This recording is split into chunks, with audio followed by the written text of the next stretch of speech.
Hello, everybody. In today's video, I'm going to be talking about John W. Burns, who was a school teacher for the Shahelis Indian tribe in BC, Canada. And the story I'm going to go over is from 1954, and it was from a magazine called Liberty.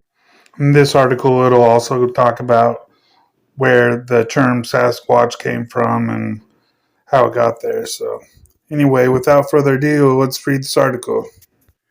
I have spent more than 16 years trying to track down in the unexplored wilds of British Columbia Canada's most elusive tribe of Indians. They are the mysterious Sasquatch, wild giants 8 feet tall, covered from head to toe with black woolly hair. My search for these primitive creatures began in 1925 when, after serving on the Vancouver Sun, I was appointed teacher for the Shahelis Indian Reserve. Here, buried in the bush by the banks of the Harrison River, BC, some 60 miles from Vancouver, my wife and I have been friends for 16 years with the Shahelis Indians.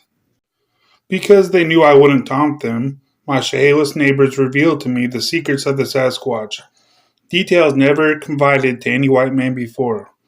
The older Indians called them Saskavas, literally wild men. I named them Sasquatch, which can be translated freely into English as hairy giants. I've never personally encountered Sasquatch myself, yet I've compiled an imposing dossier of first-hand accounts from Indians who have met the wild giants face to face, and no survivors of the tribe still live today. I was always aware when the Sasquatch were in the vicinity of our Indian village, for then the children were kept indoors and not allowed to venture to my school. The Shahelis Indians are intelligent but unimaginative folk, inventing so many factually detailed stories concerning their adventures with the giants would be quite beyond their powers. Certainly, they are offended when white strangers try to ridicule their well-authorized stories. Once on May 23rd and 24th, 1938, an Indian Sasquatch Days festival was held at Harrison Hot Springs, BC. After getting special permission from the Department of Indian Affairs, Ottawa, I took several hundred of my Indians. Unhappily, a prominent member of the BC government made a hash of the ceremonies. In his welcoming speech over the microphone, the official blundered. Of course, the Sasquatch are merely Indian legendary monsters no white man have ever seen. They do not exist today, in fact. He was drowned out by a rustling of buckskin garments and tinkling of ornamental bells, as in response to an indignant sign from an old chief flying eagle, over 2,000 Indians rose to the angry protest. The chief stalked to the open space where the government officials stood, and turning his back on them, thundered into the mic in excellent English. The speaker is wrong. To all who now hear, I, Chief Flying Eagle, say, some white men have seen Sasquatch. Many Indians have seen Sasquatch and spoke to them. Sasquatch still live all around here. Indians do not lie. Ever since my interest in the Sasquatch was stimulated by the celebrated anthropologist, Professor Hill Trout, I've come across fascinating proof. Oldest written record I discovered was the late Alexander Caulfield Anderson, after whom the West Vancouver suburb Caulfield is named. When he was a Hudson Bay co-inspector in 1846, establishing posts near Harrison Lake, Anderson frequently mentioned in his official reports the wild giants of the mountains. Once he wrote, he and his party were met by a bombardment of rocks hurled by a number of Sasquatch. What do modern Sasquatch look like? I was given a vivid description by William Point and Adeline August, Indian graduates of a Vancouver high school. They encountered a wild giant last September, 4 miles from the picnic that Indian hop pickers hold annually near Agassiz, BC.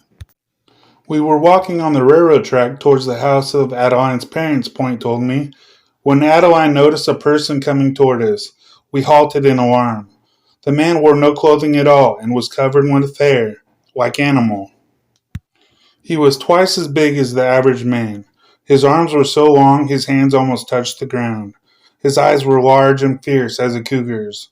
The lower part of his nose was wide and spread over the greater part of his face, which gave him a repulsive appearance. The Indians tell me that each summer the Sasquatch have a gathering of the survivors of the race near the rocky shelving top of Morris Mountain. Just before the reunion, the giants send out scouts. It's these scattered scouts that the Shahelis Indians have met. Naturally, reports of the giants have drawn the interest of anthropologists. 2 years ago, an American expedition, equipped with movie cameras, asked me to enlist the aid of Indian guides. They'll offer $10 a day. Not one of my Indians would volunteer. It would be in vain, the Sheo said. The Sasquatch, seeing the expedition approach, would immediately go into hiding. The American party set out without native guides. In 2 weeks, they returned wary and fly-bitten. For an ordinary white man, they told me, the way to the top of Morris Mountain is utterly impossible. Yet I have accepted all the Sasquatch encounters recounted to me in good faith.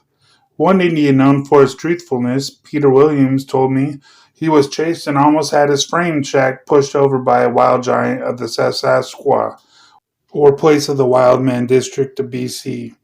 Next port morning, Peter measured the giant's tracks in the mud. The footprints were 22 inches long, compared with the average man's 10 to 12-inch tracks. Another Indian in a canoe, Shahelis Philip, had a rock hurled at him by a hairy giant. One of my Indians, Charlie Victor, wounded a 12-year-old naked giant living in a tree trunk and was scolded by a 7-foot Sasquatch woman in the Douglas dialect. "You hurt my friend." But perhaps the strangest experience happened to a Chehalis woman, Seraphine Long. She told me she was abducted by a Sasquatch and lived in the haunts of the wild people for about a year. Just before she was about to marry a young brave named Qualak Thunder, while she was gathering cedar roots, a young giant leaped up from her from a bush. He smeared tree gum over her eyes so she couldn't see, hoisted her to his shoulders, and raced off with the struggling woman to a cave on Mount Morris. There she was kept prisoner, living with the Sasquatch and his elderly parents. "They fed me well," she said. After almost 12 months, she grew sick and pleaded, "I wish to see my own people before I die." Her young Sasquatch reluctantly put tree gum on her eyelids once more and carried her back. "I was too weak to talk to my people when I stumbled into the house," she recalled to me. "I crawled into bed that night and gave birth to a child. The little one lived but a few hours, for which I was glad. I hope that never again shall I see a Sasquatch."